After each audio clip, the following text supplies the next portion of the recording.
Happy Thursday and welcome to the Wolff Den. I'm Matt Wolff, founder and CEO of Keegan Time Machine. The Wolff Den is presented by Win Again Academy. Mark Moore doing some great things with his networking and educational financial events. Check out winagainacademy.com. Today we got a special guest, Matthew Lee Rosen, artist, and I'll let him tell you who he is because he can do it better than I can. But welcome to the Wolff Den, and thanks for joining us. And tell everybody who you are and what you do. Well, thanks for having me, Matt. Appreciate it. I always love being able to discuss what I do with other people, especially people that I haven't really had any interaction with. Of course, I know you from the interwebs, but we haven't really been in touch with each other, so it's nice to meet you. For those who don't know me, that's the first time you're seeing me, seeing my mug, seeing my art. I create baseball card inspired art. I've been doing it for quite some time, and the themes of my art focus around the junk wax era of baseball cards. So that's like the 1980s, where they were just mass producing cards because there was competition for the first time. There was brand competition. In 1981, Topps, for the first time ever, had competition in the form of two new brands, Donruss and Fleer. And I could get into more why that competition happened. But so for that entire decade, you saw an increase of print production from all three brands, basically, and any other new brands that entered later in the decade. So the hobbyists refer to this era as the junk wax era because they mass produce so many cards that they just aren't worth any value today. There's just too many of them produced. So some themes in the art that I create are that mass production. I use kind of patterns to replicate things that convey overproduction. And I like to tell stories about the history of the gum brands that match the card brands. So Topps is obviously the most well-known baseball card brand in the genre, but they made chewing gum. They're the manufacturers of Bazooka gum. And then in 1951, they started making baseball cards, and they packaged the gum with the baseball cards inside of wax packages. So, and all the other brands had their own gum brands and candy brands and whatever. And so I try to tell stories about the history of the brands, and I use bubble gum as my favorite subject matter to convey that. So, Yeah, most of the stuff I've seen is bubblegum art, but you're not exclusively. What percentage would you say this? And we're going to get into all the art, but just what percentage roughly would you say is bubblegum related to art that you do? I mean, that is the overwhelming percentage over the last year and a half, or I'd really say about a year. It's been my focus. But I have other concepts that I elaborate on because everything I make, I do with a purpose. I want my art to be storytelling. So, every creator has a different purpose behind what they create. I see a lot of designers make excellent things that are really purely design. They don't necessarily tell a story. I prefer to have a narrative behind what I do. I think that adds more value to the visual. Not only is it aesthetically pleasing, but there's a story behind it. And so obviously I like to tell stories about the history of the baseball card junk wax era. And the bubble gum over the last year has been a really strong focus point of what I've been doing because, one, I enjoyed it from a subject matter. It was very interesting. It was unique. No one was doing it, so it was different. But two, it tells a really cool story. It tells the history of the brands, where they started. It helps people kind of relive their childhood memories a little bit of, opening up a wax pack of cards and getting that stick of gum inside. And when we were kids, we would eat it and we didn't think it was awful. It was a pretty hard stick of gum back in the day. And Frankie says it was some stiff gum. The real question is you're not using the gum from that, right? This is new, flexible gum that you're using, right? The gum that I use, so I do I do mainly two different things. I'll show an example. So um, I'll either paint like a piece of gum on the back of a card. So this is, let me get that. This is an Al Leiter card from 1988. And Topps, in the beginning of the junk wax era in 1981, they created this slogan called "The Real One," and that was a new ad slogan they packaged on their boxes and on their wax packs for competitive purposes, because they had now Fleer and Donruss making baseball cards and filling up the shelves. And Al Leiter, this card, do I have the other one? Yeah. So the narrative behind this piece is that there was an error on this card. They photographed the wrong guy. I can't remember his name right now at the moment. He was a minor league farmhand that never really had a lengthy career, but they photographed him incorrectly. And this is the real Al Leiter. So, for instance, so the story I'm using is this is the real one, right? That's a great story. Have you done Steve Lyons yet? No, I haven't. There's tons of error cards on the list that would be fun to do. That one was just one that I picked recently. Billy Ripken, right? Is that? I've done a bunch of Billy Ripken art, which I've had fun with. I've done a really large diamond piece, like you see behind me. So yeah, those stories. I pick stories like that, stories of the production of the card. I pick stories about the pop culture. There could be something. I can't think of a random one on the top of my head, or like Icky Woods, for instance. So, and today, Icky Woods has done those Geico commercials where they show him at the supermarket and he's doing the Icky Shuffle. Yeah. And he's like at the deli counter and he's pulling a deli counter ticket. So I've done a gum art kind of form based on that. So I try to pick pop culture. I try to pick any storylines on baseball itself, on the year, on the history, on stats, or just stories of the card itself. If there was like a production error, like the Al Leiter. So I'll either the main parts of my gum art are either painting things to replicate the appearance of gum. So this is not gum; it's just painted. Hopefully, hopefully the camera can capture that in somewhat of detail. Yeah. But I've developed my own little technique to make that look like real gum. Okay. Or a lot of what I'm doing now is I'm taking real vintage pieces of junk wax bubble gum. So I have fans that send me pieces of gum in the mail, or I'll go on eBay and buy like a whole box of like some 1989 tops or something like that, and I'll take the actual pieces of gum out, and then I'll illustrate them. So this is like an ink illustration of Mike Schmidt 1982 tops, and then I have it encased in this card holder. All my work is encased in card holders, but in this form, I think they're the most lovely because you see the front and the back of the gum stick itself. Yeah. And this is illustrated. So this is the photo from the exact card.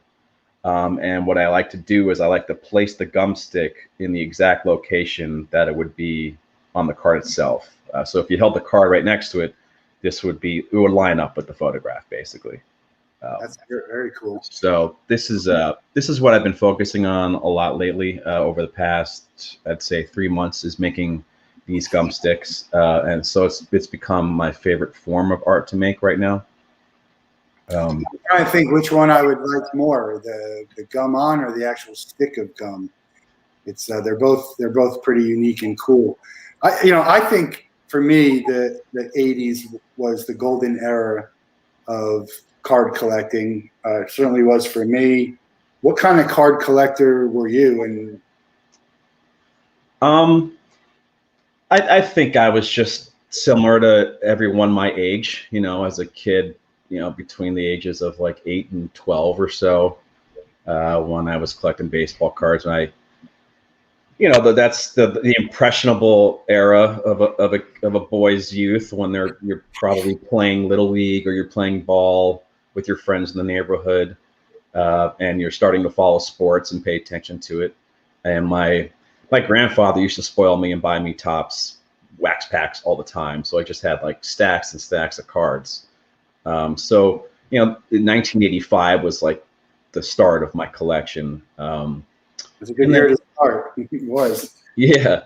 And then, you know, once I got into, you know, puberty, I lost interest. But reflecting on it back now, you know, it's all the nostalgia. So when I wanted to start creating art again, I had taken like I don't know, an absence from making art. I'm a designer, and I was, you know, I had a normal career, but I was getting the bug to create some art again, and I was looking for the right kind of subject material.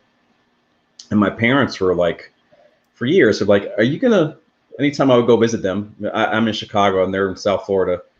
They'd be like, "Are you gonna take all these old baseball cards? You know, we don't want them in the house." And there was just boxes and boxes, so I didn't want to like take them and on a plane or whatever. But it got my mind thinking at one point. I was like, you know what? Like, I can make some really cool art based on all of the iconic images that I love from that part of my youth. Yeah. I'm in South Florida too, so I could drive them up to Chicago for you. Did you grow up in South Florida? Yeah, I did. Yeah, I was born up here in the Chicago area, and then when I was just a little kid, a toddler, my family moved down there. So I spent my whole childhood in the Coral Springs area. I went to Douglas High School, there you go. Which Anthony Rizzo is a proud graduate of, and so my dad is like the world's biggest Anthony Rizzo fan. I sat behind him at a concert down here. It was Brett Eldridge. He was having a good old time with his friends. He's such a great guy too. So you know, we're big Cub fans, and I think that excites my dad even more. That just having Rizzo's presence in the area where he lives in makes the Cubs cool where he lives. You know, so he always gets a kick out of, you know, when he's going to the store wearing a Cubs hat or whatever, and he always gets comments. So. It's pretty cool. And you know, people who went there and who live, call it Douglas. The other people around the country and the world know it more as Stoneman Douglas. Unfortunately, which was the high school Valentine's mass shooting.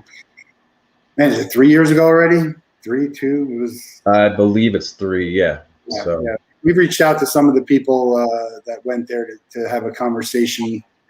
That's a different type of conversation, but yeah, it's we live right close to that. My friend lives literally could throw a baseball to the school from where he lives. So I'm real supporter of the school, and yeah, it's good to have Rizzo, you know, support them and be a big name from it. The biggest name from my high school was Jim Nance. Jim Nance went to my high school. Oh, really? What school? Marlboro, New Jersey. Okay. Yeah. We give a Jim Nance shout out. Maybe we'll get Jim on the show. I'll have to send him. That would be a nice pull. But yeah, you know, we grew up collecting cards, and baseball cards was the majority of it. You know, we got a set every year. It was very easy. My parents didn't have to ask, "What do you want as a gift?" It was a baseball card set, baseball card boxes with packs, and we'd go to the hobby shop. You know, the local hobby shop. It was actually not even that close. There was a baseball card store, but it was kind of like more of expensive. We didn't really buy cards. Every card we had to start was from a box, and then we used to play poker for cards and stuff like that. The saturation of the market is a big thing, and then but it's funny because in like 86 and 88 they were kind of terrible.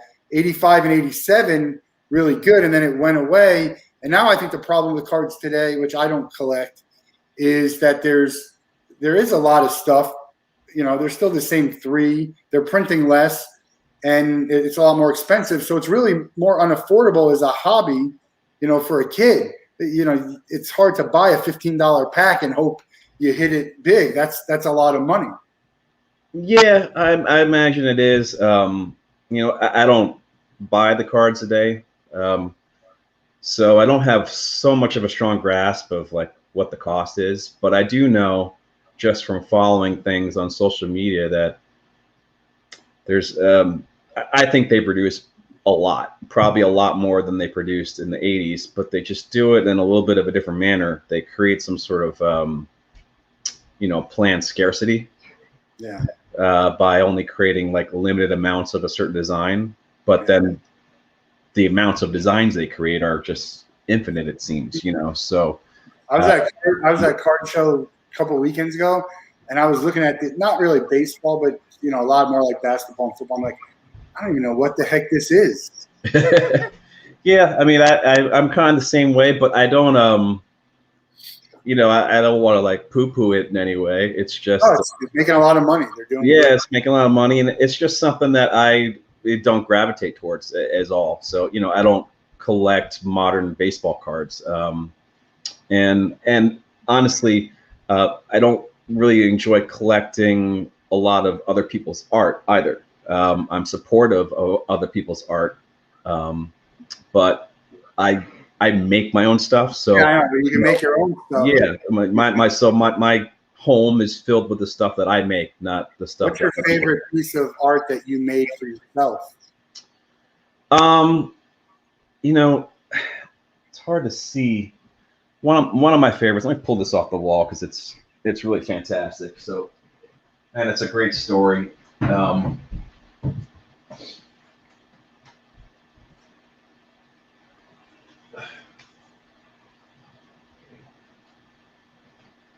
So this is card number 1 that Upper Deck ever made. Is the Ken Griffey Jr. rookie. Yep. And so the story behind this for viewers that don't know the history. So in 1989, Upper Deck launched as the first premier baseball card company. So they printed their products on this really high quality white, like beautiful, really white cardstock, and they used holographic materials to sort of like authenticate that it was a real product from them and stuff. And they chose Ken Griffey Jr., which was a risk because he hadn't appeared in the majors yet, and he was only like 19 years old, I think, to be the first card issued in their set. He was the face of their brand. They even had to, so this photo of him, they had to Photoshop back in the day because he didn't even appear wearing a Mariners uniform yet. So they, had to cover up his minor league photo and stuff. But, this card became such a big hit that they mass produced them. Like they just printed them like it was going out of style. And there are rumors that when you search for it online to see how many of these cards were printed, people think up in the millions, and no one has an exact answer. So what I've done is with a holographic material, which is probably kind of hard to see, but maybe you get it. I can see it. Even if you hold it back further, you could still see the hologram. Yeah. I've kind of replicated in this pattern the number 1, which is what you would see on the back of the card and its card number. And that conveys just the mass production of this card. Is that a real card? Yeah, it's a real card that I used. Like all my art, when you see like a card in it, it's a real vintage card. So that card's worth some money, though. Is that a full card with white over it, or is that just the cutted? It, some of these go for money, but if a card, if it's only going to market itself for maybe $25 or something, I'd rather make a cool piece of art for it. If that card was worth for hundreds, I wouldn't have, done anything to it. I thought it was worth a couple $100. Who knows? Anyway, it's a great card, but they got to be like perfectly graded. With, it's much cooler like that. I agree. Yeah. Do you do a lot of? I mean, I could see that design being, a design that a lot of people would like. Have you done other stuff with that design? I have. I've made some card art with it. I'll do like outside of bubblegum. Some of the narratives I tell are like with the Upper Deck brand. So when I make card art, that's just in a card case in the size of an actual baseball card. Yeah. If I do things for Upper Deck, I'll use holographic materials to tell some of the stories. I like to do things for tobacco card era, and then kind of modern cards that are based on those old tobacco card designs, where I've created something that looks like nicotine tar, instead of bubble gum. So all those sorts of narratives. I love the story of histories of the brands, the histories of the marketing behind them, how the products were packaged, how they were advertised.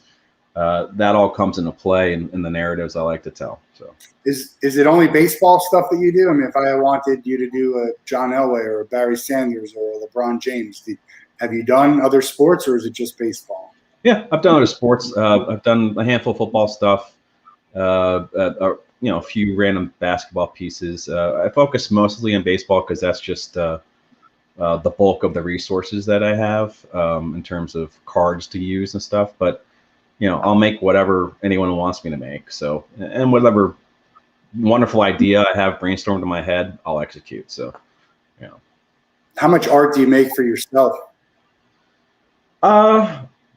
It's all mine until someone wants to buy it, basically. Right, I'm not sentimental about it because I could always just create something new. So, there isn't something that I own that I made that I'll never part with. It's just a piece of art, and I'm the one who creates it. So, the question, I guess, was more of, are you creating stuff to sell, and then if it doesn't, you're like, okay, I'm going to keep this, or do you create yourself for, hey, I'm going to keep this, and then maybe someone sees it and wants to buy it? Well, I make it because I want to see it made, because I think it's a really cool idea, and so the process of making it, the creative process of coming up with the idea and then executing it with the labor of love, with your hands, and then seeing the finished product. I enjoy the whole process of it, and then I enjoy looking at it on the wall. And if someone wants to buy it, obviously it's for sale. If no one buys it, then I get to enjoy it for as long as I want, so it's a win-win for me. But obviously I'd like to see these pieces of art in people's homes and other people to enjoy them. So I think it's my kind of art, for sure. From design wise and subject wise. Have you ever done any Major League or Sandlot inspired art? Yeah, I've done both. I just sold a couple. So I guess yesterday was like Babe Ruth Day. It was a day that he was honored a long time ago by the Yankees after his retirement. So that was trending, and I had shared some Sandlot stuff with Ham Porter that I had done. And so I sold some of that. So I've done Ham Porter and Squints. Probably the two most popular ones. That's my two favorite characters, right? Yeah. I have bobbleheads. I have their bobbleheads. The Marlins had a bobblehead day. Oh, awesome. And I'm actually trying to get the writer. I think we've reached out to the writer of Sandlot to see if he'll come on the show. That would be fun. Yeah. Yeah, we love, I mean, we're all about sports and entertainment and movies and the mixture of it and whatever, people are passionate, unique stories. What is your story? I mean, how, you said you had another job, it was designing, but growing up, what did you think you were going to do? How'd you get into art? I was always creative and drawing and stuff when I was young. I went to school. I took a lot of painting classes in college. I went to the University of Central Florida in Orlando. Yeah. I studied advertising and marketing, but I really, what captured my interest and time the most was painting. Like I took painting classes that weren't necessarily instructive, but more letting you create things that you want to create. And I would just spend most of my time doing that. And I thought, all right, well, when I get out of college, I'm gonna be a professional artist, and I started working at art galleries and museums in several capacities to just try to get my foot in the door and learn how things work and make connections. And then I started doing graphic design work, and the design work was paying a lot more than working at the galleries and the museums. So I had to make a choice, and the logical choice is to earn more money. So it just took me down a totally different path. But I was doing a lot of corporate live events, big conferences and meetings and stuff like that. And I would be at the events operating graphic machines and stuff and showing things that are on the screens and designing things that would be on the screens. And then when COVID hit, all those events just disappeared. We couldn't have events like that anymore. So then I just really focused on the art that I was making. And so for the last year, that's all I've been doing is making card art. And it's been pretty damn cool. You're going to bring these to art shows? I mean, they have art shows down here all the time. You come visit your parents and go to the Las Olas Art Fair and the Coconut Creek Art Festival. I think what I'd like to do, I've got my eyes set on having my own big commercial space that I could live and work in and make a gallery and just do what I want to do. So I don't know if I would be one of the artists that travel to go to all the art fairs across the country and stuff, or even the baseball card shows and collector shows. I just want to make what I want to make and have a space that people can visit on appointments or have small events at. Like if I know there are kind of baseball card hobby groups, and if they wanted to use my space to host some sort of event of theirs, I think that would be kind of cool. So that's kind of what I have my eye on doing in the future. I just want to keep on making my art, and it's a kind of a good second career, an unexpected second career. But just being able to do what you love is a really good feeling, especially when what you love and what you're great at is something so visual, right? Like you can see the result of what you're doing, and then to see other people want to have that also has got to be an incredible feeling. Have you talked to the Cubs? Have you done anything for the Cubs? Have you done anything for a team, the Hall of Fame, museums, anything like that?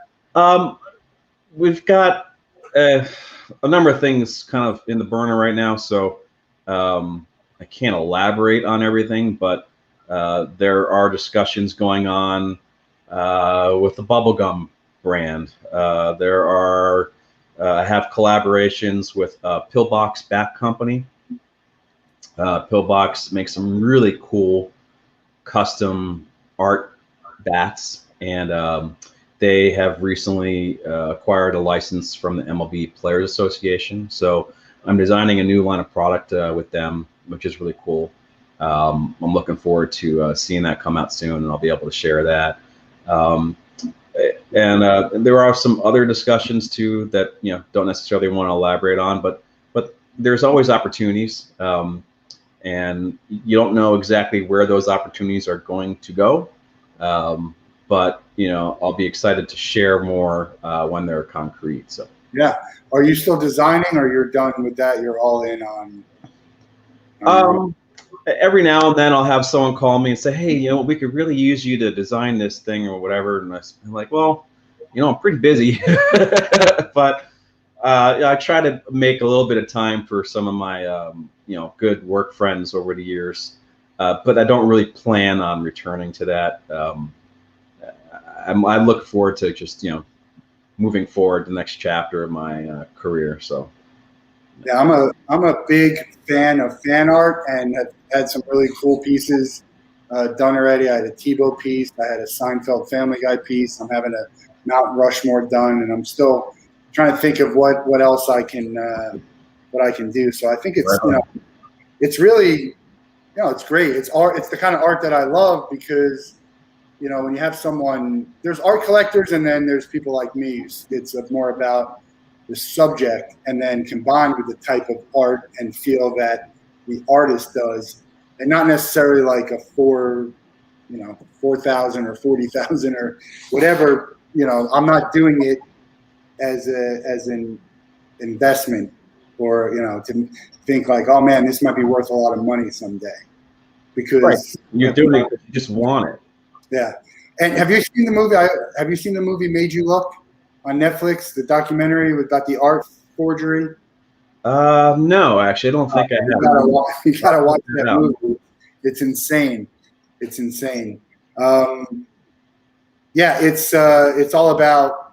I mean, you worked with the galleries. It's just, I don't even know how to explain it. It's crazy. And there's also a movie called Sour Grapes, which is about the wine industry and doing counterfeit wine. So just, art is subjective, right? I mean, it's someone who thinks that, and you see it, this $3 million for this, and I'm like, I wouldn't pay $300 for that thing. And there's other things very subjective. Yeah, other things that are, nobody knows about. It's almost like, the musician playing in the street who's just could be one of the best musicians you ever heard, and they're just not, they're not either out there in the mainstream or, there's not a spotlight on them. There isn't somebody marketing them and telling the rest of the world that this is really valuable. Is really what is. That's what I've learned from kind of the gallery side of stuff when I was younger. Is of course there are many different kinds of quality art.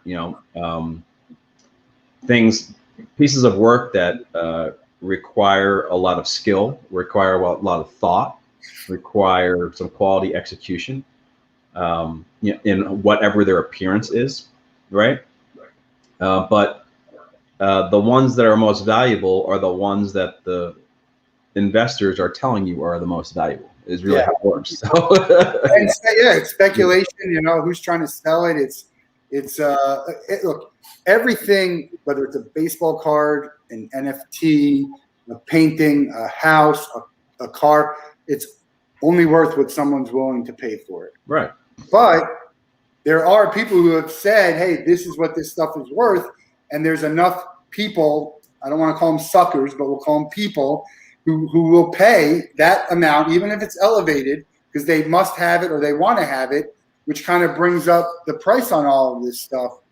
And in a lot of ways makes some of it unaffordable. And you don't want to have, you don't want to have mass produced stuff. You can do that very easily. No. Yeah. I mean, that's obviously not my objective. Telling stories about stuff that was mass produced, 40 years ago. So, but, I do keep an important mindset on making my art accessible to others. So, my pricing, well, I make sure that I value my time that it takes for me to create these things. Yeah. I also make it accessible so that, it's not overpriced, and then hobbyists can actually afford to purchase my stuff. They can go to MatthewLeeRosen.com and take a look at some of the stuff you have. I think the cards were under $100. Is that? Yeah, most. So you can visit MatthewLeeRosen.com. The store is baseballcard.art. So that's really where all the art lives. So baseballstore.art. Baseballcard.art. Card.art. Yeah. So that's really that's the site where all the art is on. So you can shop and browse. And most of my art that I make, my gum sticks and my gum cards and things, most of that is under $100. Some of it is in like the $50 range at the kind of entry level pricing.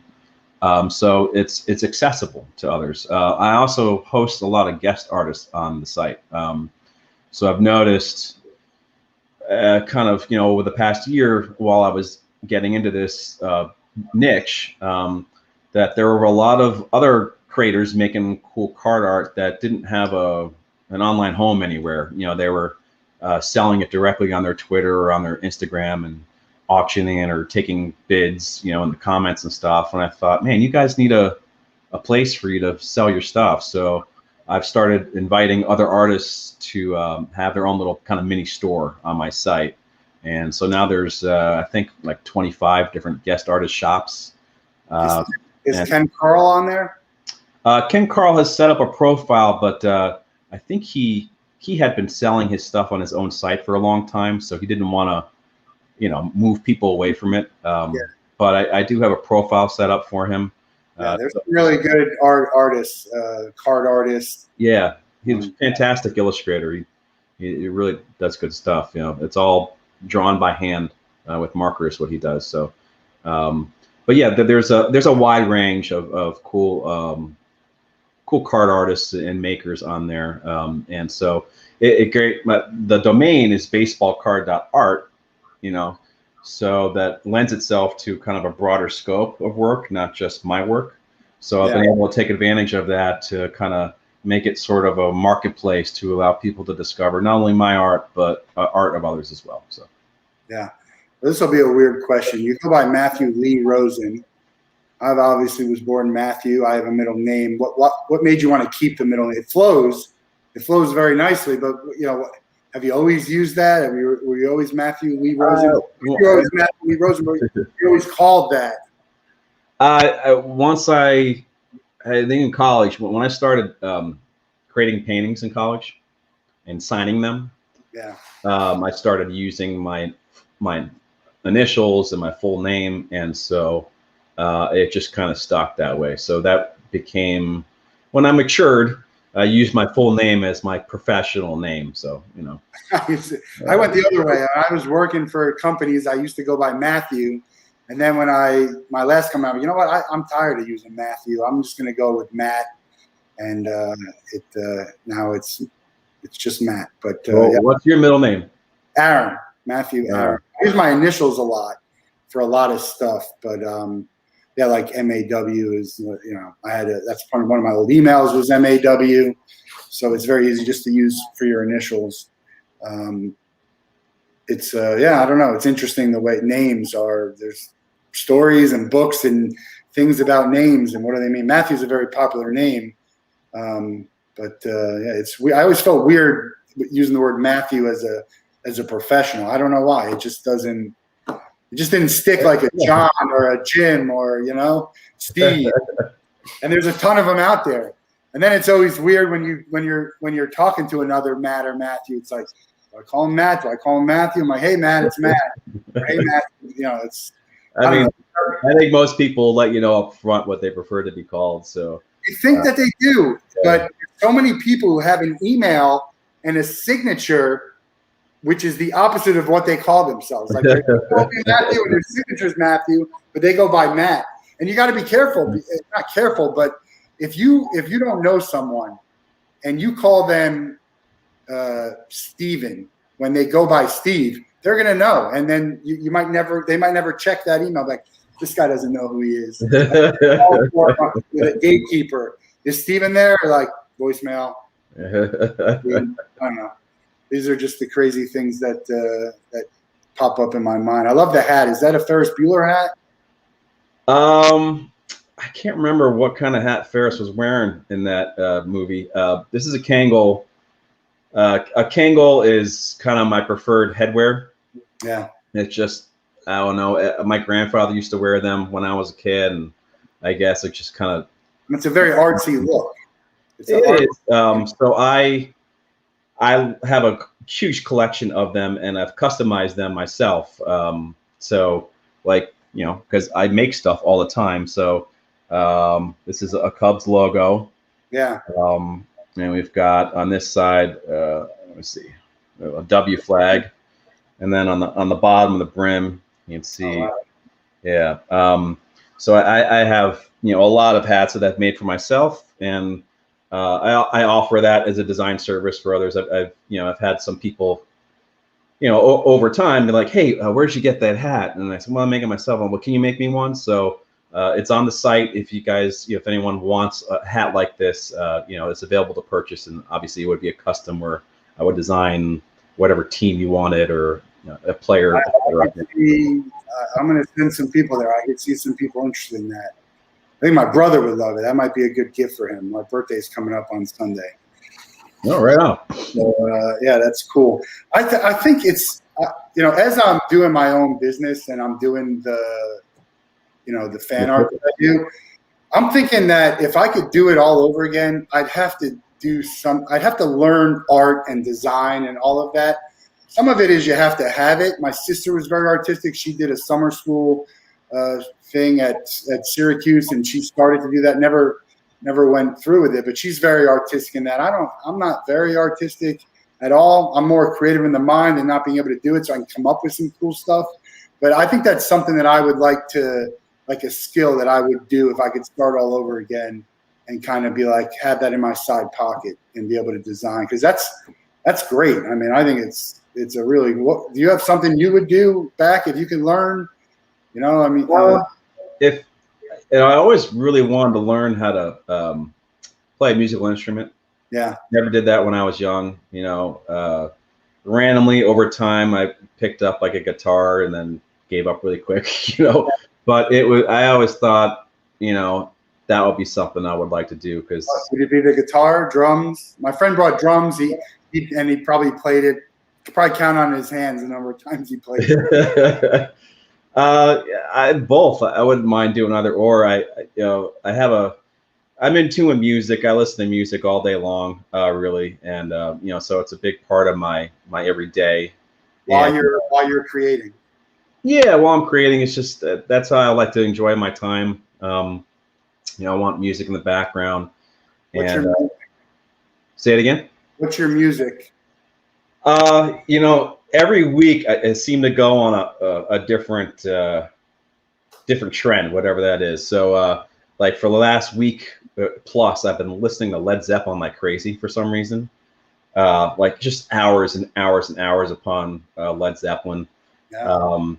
I sometimes I latch onto something that's more new, like Billie Eilish caught my attention not too long ago when I really got into her music. I thought it was fantastic the way it was produced and her sounds. But a lot of times I gravitate towards something that maybe I listened to when I was younger, or maybe I didn't listen to when I was younger, and I'm discovering it now. I listened to a lot of old Aretha Franklin songs a week ago.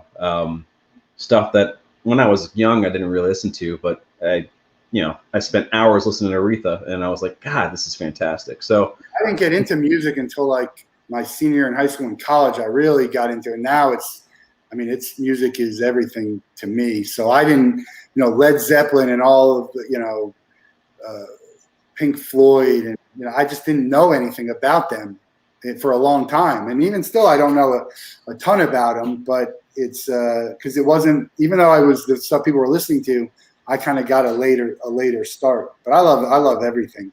It's great to pick it up now because it's, you know, if you've never heard it before, then it's new to you, right? Yeah. So it doesn't matter when it was made, you know. And then if you really like it, you can learn more about the person or the people involved in making it.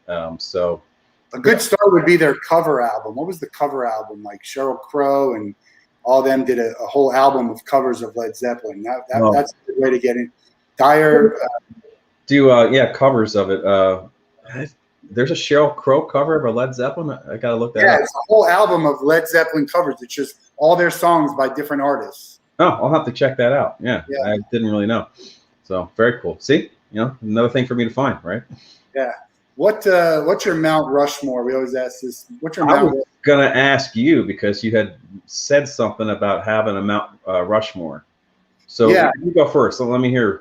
So my Mount Rushmore of sports, and it's not exactly. It's like a combination of Mount Rushmore between. It's really who I like. It's Dale Ellis, John Elway, and then I have Griffey and Bo Jackson. I like Bo because I was a Royals fan growing up, and I like, you know, he's half Raiders, half Royals. That's my Mount Rushmore of like what I'm gonna do. Maybe like, I don't even know if it's my favorite, but you know, I would have put Gretzky on there, or maybe Marty Brodeur, who was my favorite hockey player. And I just saw a Facebook memory pop up about how he choked this series away, gave up a goal, game-winning goal with like 0.2 seconds left in the Stanley Cups. It was, but my music Mount Rushmore, and that's what I was going to ask you for, you know, baseball and music. It's Billy Joel, it's Tom Petty, it's Green Day, and it's I don't know, maybe Lady Gaga. I don't know. I'm trying to struggle on the fourth one. That's a good variety there. I saw Billy Joel at the Garden. That was pretty awesome. Yeah, he's great. Fantastic. Yeah. So many good songs. Yeah, he put on a hell of a show. Let's see, my Mount Rushmore for creating art purposes, like the stuff that I'd make. Bo and Ricky and Barry Bonds are probably like the three athletes that I gravitate towards most when I'm making stuff. I love creating things among their storylines. I couldn't necessarily think of a fourth that is like my fourth most popular athlete that I create stuff for. Music, man, exchanges all the time on me, but Pearl Jam is definitely on that mountain for me. Yeah. Bob Marley is definitely on that mountain for me. Every summer I listen to just hours and hours of Bob. Once it's warm and I got all the windows open, like it's Bob like all the time. So I'm sure there's others, but like I said, they could probably be interchanged all the time. So, but yeah. How many Cubs games do you go to?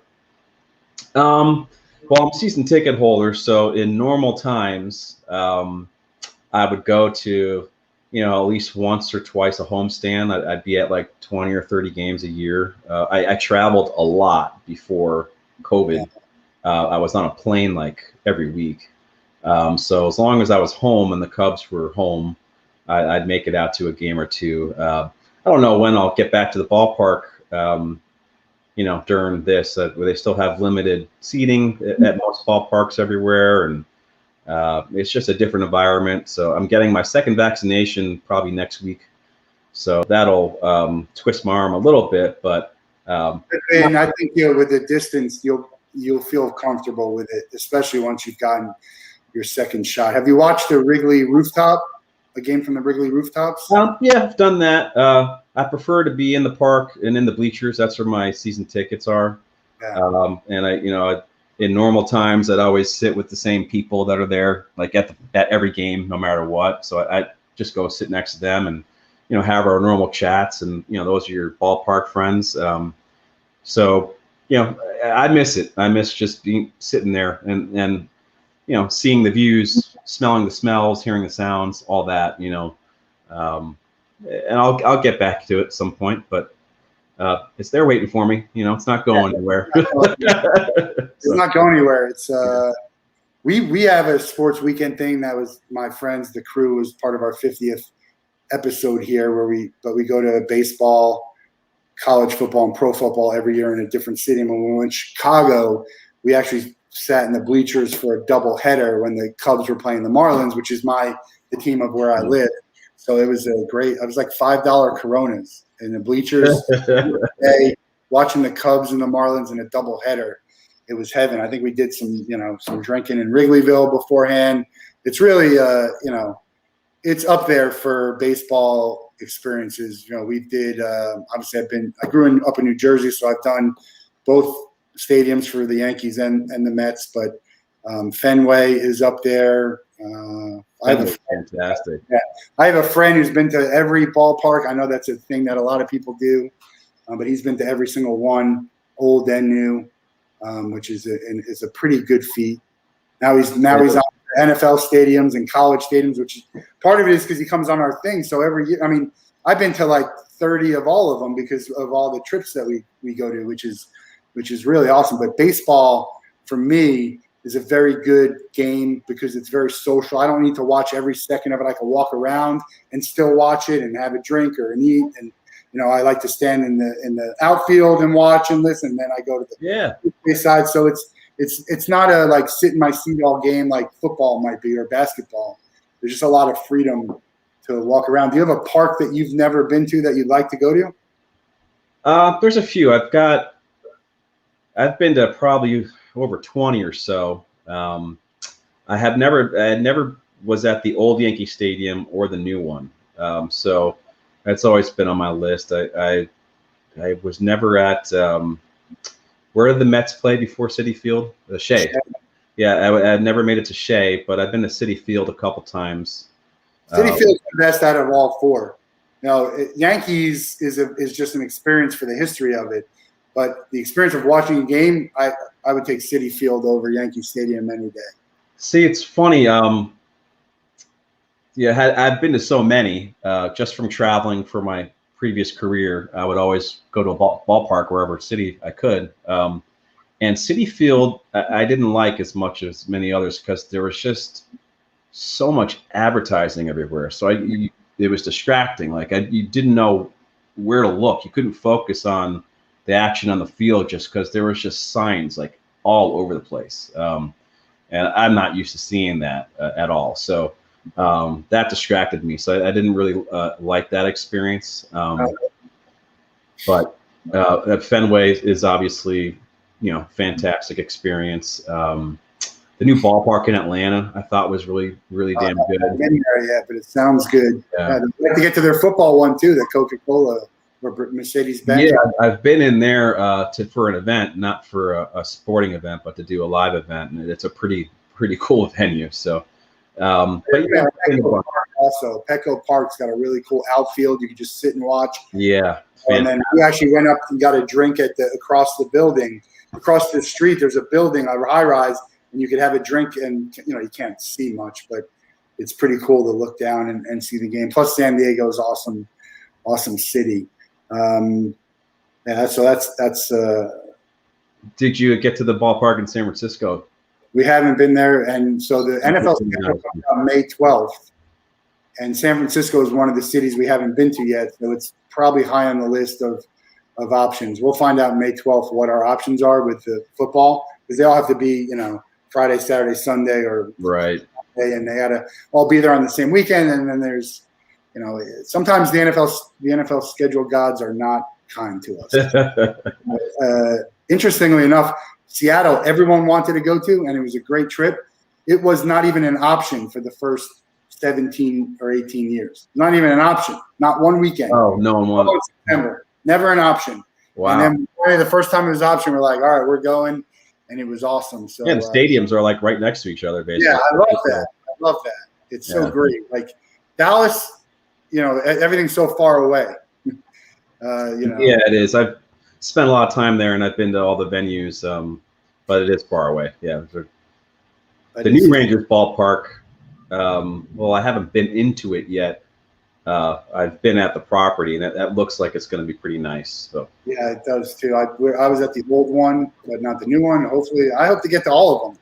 I hope to work with all these teams. That's what I need to do. Is they need to call Ticket Time Machine and let's get some cool stuff going. Well, now I know the catalyst for your Ticket Time Machine business was that you were going to all these venues and all these events.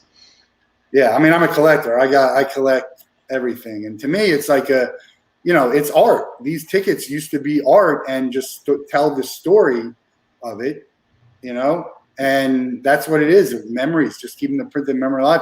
Because truthfully, I can't afford to get all the art that I want. I mean, it's expensive. I'm not at that. I'd love that. I'd have my walls filled with stuff from you and Ken Carl and everyone. I mean, there's so many great artists that are in this space. But it gets pricey, so you gotta pick and choose. And is it gonna look good? And do I want to I have so much stuff that's in boxes.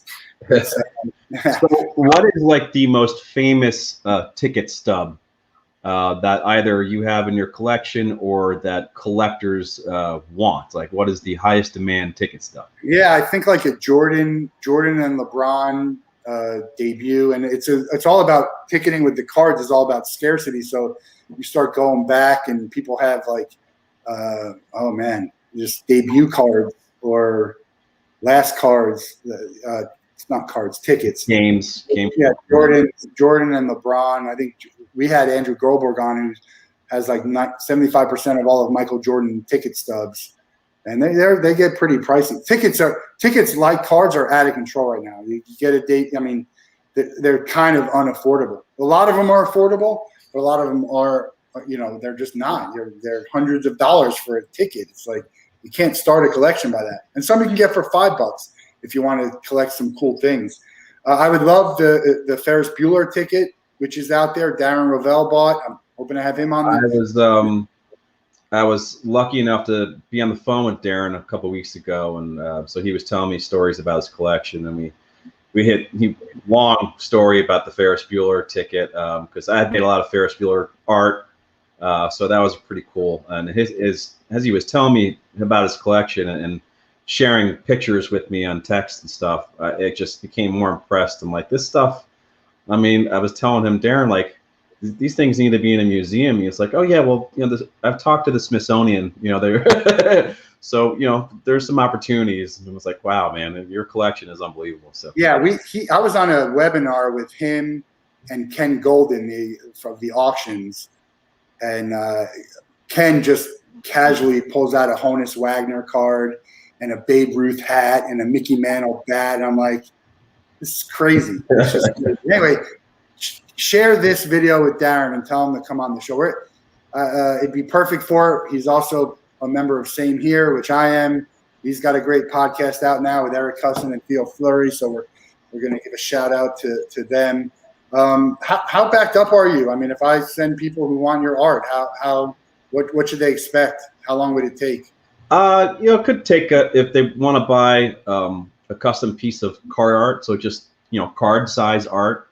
Yeah, it could take a week or two for me to get to it and ship How about out. Something like the Griffey and the thing and stuff in the back? That's a little longer. It's probably like 3, 4, 5, 6 weeks or so. That's not bad. And hats? Hats, couple weeks. All right. Well, we're going to send some people your way because I think here, my neighbor gave me a Spud Webb signed basketball. That's pretty cool. Yeah, very cool. Very cool. I got a couple signed basketballs. It's so we'll get you out of here on the same question we get everyone out of here on. You got 24 hours to spend with one person. Who is it, and what are you guys doing? They have to be alive, and they can't be related to them. All right, that's a pretty good one. And we're gonna make it happen for one of our guests. So the name's gonna go on the list, and we're gonna make it happen somehow. For some reason, this is going to be random, so it's just popping on top of my head right now. But I think Pat Hughes, the radio broadcaster for the Chicago Cubs, I think it would be pretty cool to spend a day with Pat Hughes and have him tell me everything about baseball that I thought I knew but didn't know. Because that guy is a walking and talking encyclopedia of baseball and Chicago Cubs baseball. So I think that would be pretty cool. Of course, I'm sure I would have other picks as well, but that just popped in my head. So Pat Hughes, I think you're in the, this is our 60th episode, and I think you're in the top 10% of attainable. I think you got as good a shot as anyone. I could have said Eddie Vedder, but it's not happening. I know someone who's going to be a guest with us, and I won't say any names, who has connections to Eddie Vedder, but he keeps his connections very close to the vest. I think that Ticket Time Machine is going to be an empire where I'm going to be able to get all this stuff for people. That would be very cool. Yeah, Brent, no, he wants to fish with George W., and you are not in the attainable group, unfortunately. I mean, it's not impossible, but you're at the lower 10%. And also, you also have to be a guest on the show to have us do that. So he's a very good supporter of Ticket Time Machine and the Wolff Den. I really appreciate your time here. It's great to learn. Your stuff is really cool, and I'm glad that you're getting to do the stuff. And timing in life, it's everything, right? I mean, you might not be doing it. This thing happen. Just life throws you curveballs all the time, and you gotta learn how to hit them. So I thought you were going to go Ferris Bueller on that one. No. Ferris Bueller's in my top 5 movies all the time. I love that movie. It's fantastic. I could have pulled that quote out, but I got my own words. So yeah, I get it. So baseballcard.art. You can find stuff to buy. Find him on Twitter and Instagram, Matthew Lee Rosen, and come give him a like. Check out his stuff. It's cool. It's really cool. He'll do something custom for you, and that's it. Great to have you on here. Look forward to hearing about some of the stuff that we couldn't, and I hope to get to Chicago. You'll take me to we'll go to be awesome. and sit in the bleachers. Check out. I'd like to give a plug to Tim Claiborne in the Locker Room. I don't know if you're a part of this. This might be a good group for you. Locker Room. It's a new community, but he has a happy hour / networking every other Friday. Tonight they're doing an event for the NFL draft, and Marshall Falk's going to be talking at it. Very cool. Locker Room, Tim Claiborne. Reach out to Tim on LinkedIn, but it's called the Locker Room Community. Every other Friday is the Locker Room sort of networking hour. Lots of baseball people. I think you'd love joining and talking to people. Absolutely, we'll check it out. Didn't know that. Got to give Tim a plug. Give you a plug. Win Again Academy. Mark Moyer, winagainacademy.com. He has some great athletes showing up at his networking and informational events. Any last words? I would like to say I'm championing that the Major League Baseball MVP award is renamed after Josh Gibson. Great. We had Sean on the show. JG20 MVP. Sean's great. And so I'm very supportive of Sean and the Josh Gibson Foundation and the Negro Leagues as a. I'm going to hold on a second. Oh, never mind. I thought it was in my office.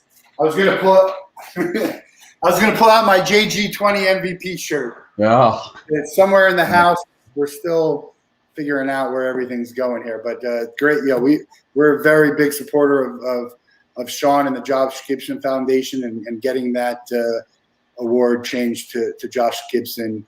It would be fitting. Glad to hear it, man. I encourage, just to share the message, I encourage people on social media to change their avatars to, Josh Gibson's, the campaign pic that they've created, and just retweet and share the many reasons why you think the award should be changed. Yeah. Not only for his baseball accomplishments, but for the off-the-field accomplishments. So. Yeah, it's great. I got a DVD with it. I haven't gotten to watch it yet, but he signed the DVD for me. And great story, great cause, great guy. You can check his episode out on the Wolff Den. I forget which episode it was, but if you go to my YouTube channel, you'll find it. And other than that, have a great day, rest of the day, a great weekend, and I look forward to speaking with you soon. All right. Thanks, Matt, and thanks, everyone, for watching. See you on the other side. Tune in tomorrow. We got Keegan Brown, a 13-year-old moto racer who turns 14 on Sunday, same as I do. And he's going to be able to start racing, and he's going to be the next big thing. So wow, see you tomorrow on the Wolff Den, and have a great day. Bye, all.